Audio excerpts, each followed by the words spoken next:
Selamat pagi anak-anak, kembali lagi bersama saya Pak Julius untuk materi aritmatika sosial matematika kelas 7. Nah, untuk kompetensi dasar yang pertama adalah mengenal dan menganalisis berbagai situasi terkait dengan aritmatika sosial yang berkaitan dengan penjualan, pembelian, potongan, keuntungan, kerugian, bunga, persentase, bruto, neto, tara, dan juga menyelesaikan masalah yang berkaitan dengan aritmatika sosial itu tadi. Nah, kita dalam kehidupan sehari-hari pasti pernah merasakan aritmatika sosial, jual beli, dan setiap penjual pasti ingin memiliki untung. Nah, untuk memenuhi kebutuhan yang beragam dalam hidupnya, manusia membutuhkan barang dan jasa. Produsen memproduksi barang untuk dijual dan konsumen membeli barang untuk memenuhi kebutuhannya, sehingga terjadi proses yang namanya jual beli. Nah, jual beli yang ada di samping ini membutuhkan matematika. Sebagai contoh, pengelola toko swalayan biasanya mengambil keuntungan 30%. Jika toko tersebut memperoleh penjualan 25 juta, berapa keuntungannya? Nah, kita bisa mencari di materi aritmatika sosial ini. Nah, kita belajar dulu harga pembelian, yang namanya harga penjualan, untung, dan juga rugi. Nah, kita disebut untung itu kayak gimana sih? Karena di saat harga penjualan dikurangi harga pembelian, di saat kita harga penjualan itu lebih besar dari harga pembelian, itu yang namanya untung. Nah, persentase keuntungannya adalah untung dibagi harga pembelian atau modalnya dikali 100%. Nah, contoh, koperasi sekolah memiliki satu dus sari buah berisi 24 gelas, harganya 25.000. Nah, jika dijual per gelas itu 1.300 rupiah. Nah, kita tinggal kali aja. Harga pembeliannya kan 25.000, harga penjualannya 1.300 per gelas, padahal satu dus itu ada 24 gelas, dikali aja 31.200 rupiah. Nah, berarti kan untung tuh. Nah, untungnya berapa? Harga jual dikurangi harga beli, 31.200 dikurangi 25.000, berarti 6.200. Nah, dalam hal ini koperasi sekolah untung. Untung berapa? Untung 6.200 rupiah.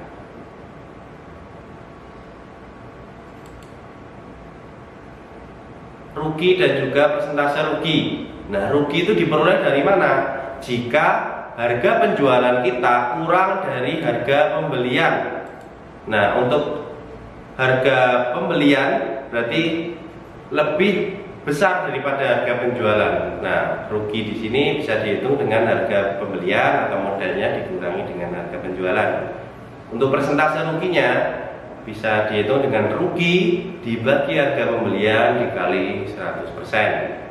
Sebagai contoh, seorang pedagang membeli 2 macam beras masing-masing 60 kilo itu dengan harga 7.200 per kilo. Lalu yang beras kedua 40 kilo dengan harga 7.600 per kilo. Nah, itu nanti berasnya akan digabung, dicampur menjadi satu. Nah, dijual dengan harga 7.800 per kilo. Untung apa rugi ya? Nah, kita hitung. Jika harga pembeliannya 60 kilo dikali 7.200 dan juga 40 kilo dikali 7.600, memperoleh harga pembelian total adalah 736.000. Nah, sedangkan harga penjualan berarti kan ada total 100 kilo. 100 kg dikali 7.800, 780 kilo, 780.000. Nah, keuntungannya berarti harga penjualan dikurangi harga pembelian. 780.000 dikurangi 736.000. Kita atau pedagang itu untung 44.000 rupiah. Untuk persentase keuntungannya berarti untung dibagi harga pembelian kali 100%. 44.000 dibagi 736.000 kali 100%. Jika dihitung sekitar 5,98%. Nah, hampir 6%. Sebagai contoh, pedagang durian, ini contoh yang kedua ya. Pedagang durian membeli 100 durian dengan harga 1 juta. Nah, dengan ongkos angkut 100.000. Kemudian 40 buah durian dijual dengan harga 13.000, 52 buah dijual dengan harga 10.000, dan sisanya busuk.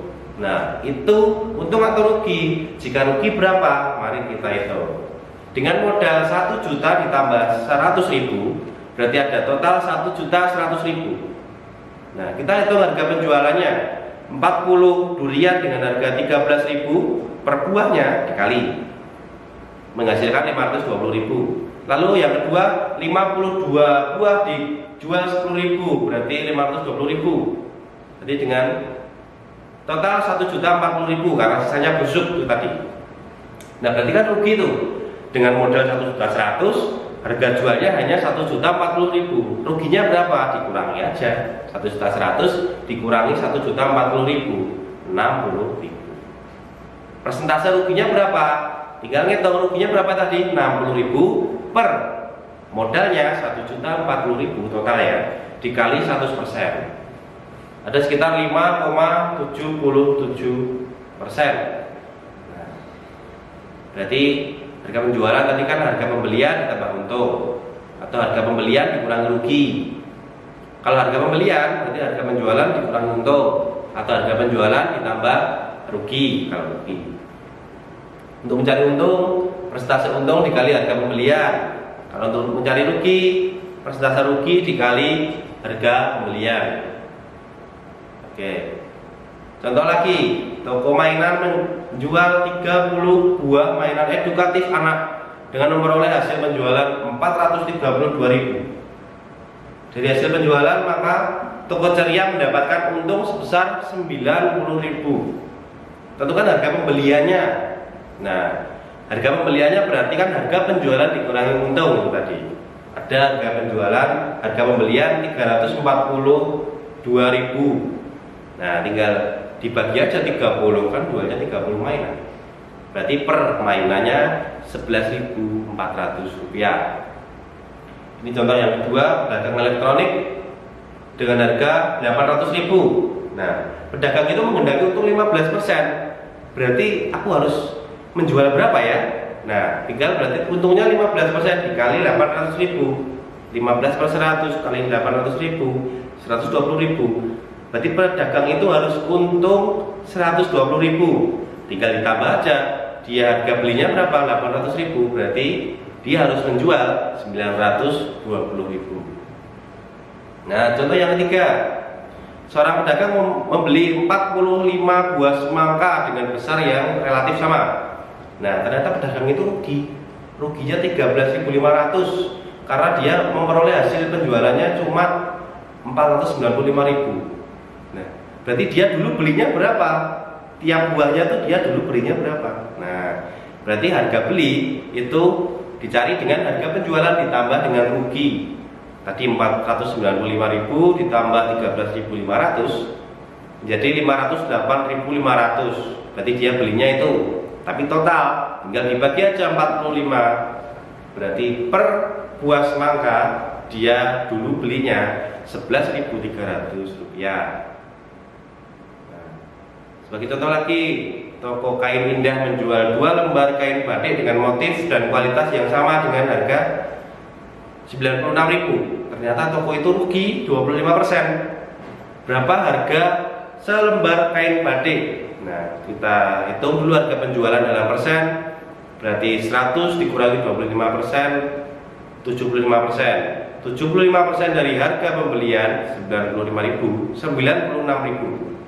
Nah, berarti harga pembeliannya seluruhnya 100 per 75 kali 96.000, 128.000. Harga pembelian selembarnya berarti 128.000 dibagi 2, 64.000.